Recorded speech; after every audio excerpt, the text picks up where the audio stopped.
1828. President John Quincy Adams was running for a second term against his longtime rival, Andrew Jackson. Adams wants the vindication of his policies. Jackson wants to kick John Quincy Adams out of the White House, to revenge himself for what he deems to be the corrupt bargain that cost him the presidency 4 years before. Jackson was no stranger to a tough fight. He still carried a bullet in his shoulder from an 1806 duel. Jackson is a dueler and a brawler. Challenges a man to a duel over a remark about his wife. Kills the man.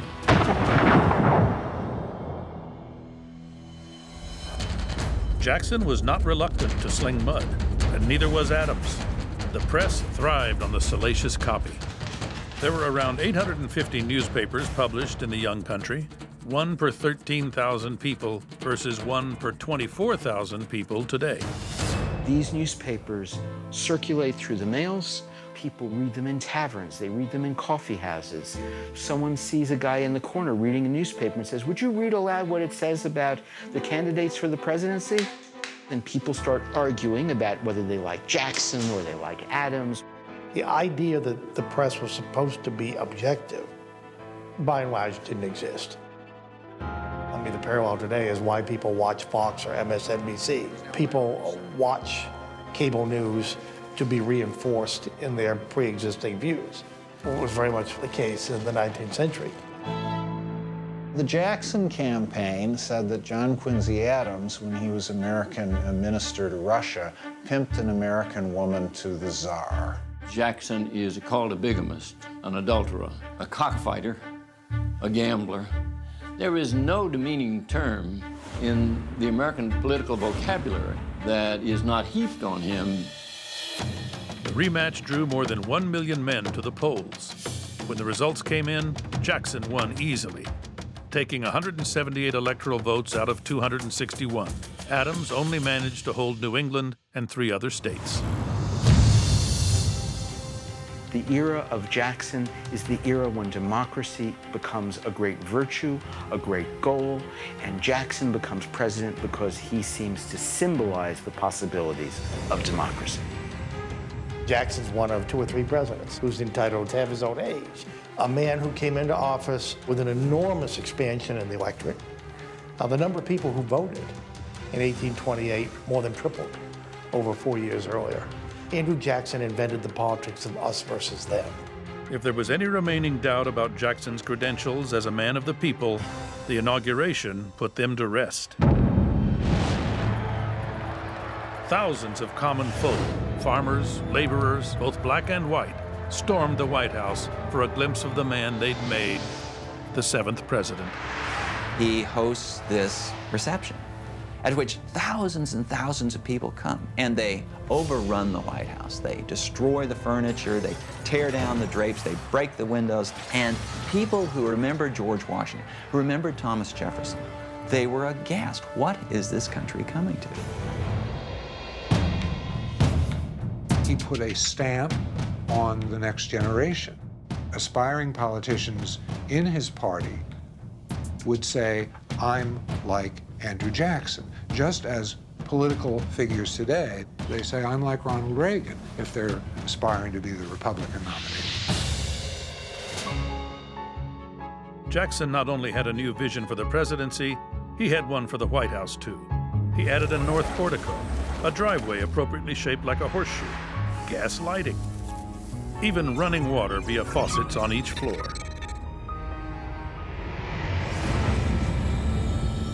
The expansion of the White House mirrored the country's as the frontier population continued to push westward and forced a confrontation with the Indians who were living there. The relocation of the Native American Indians was something that began in colonial times. As American population moved west, as it crowded into the lands that had been occupied by the Indians, they found themselves being pushed. Andrew Jackson is a man who makes it very clear, even before he's the president, that he's going to move the Indians away. Jackson was somebody who wanted to just forge ahead and say, it's an either or. Either people join us in the United States in our way of life and abandon their own way of life, or they get out of the way. And that became the foundational idea behind the removal policy.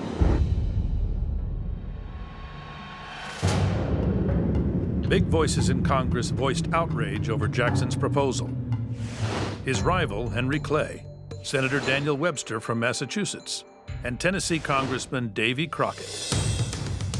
But for a president who would purge 5 of his 8 cabinet members and veto a dozen bills during his presidency, more than the preceding 6 presidents combined, the opinions of others mattered little. When the Constitution was written, everybody expected that the Congress, the legislative branch, would be the most important. It became apparent that one person had a great deal more ability to shape things than what amounted to a committee of Congress.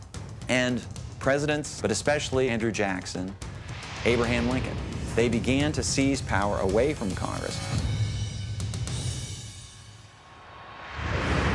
No one did more to strengthen the presidency than Jackson. The president was the one official elected by everyone, and therefore the president had a unique authority, a moral authority that transcended any other office.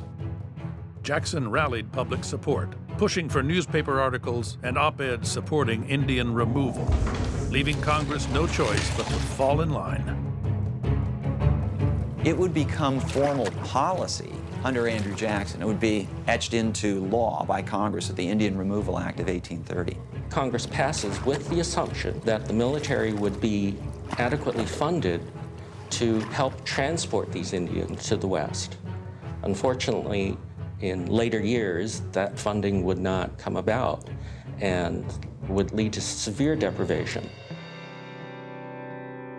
Think about the fact that of the 14,000 Cherokee people who were on the Trail of Tears heading from the southeast to Oklahoma, that 2,000 to 4,000 of those people died along the way. What does that mean for the history and the story of the United States? I know Cherokee people who don't like $20 bills just because they see President Jackson on them.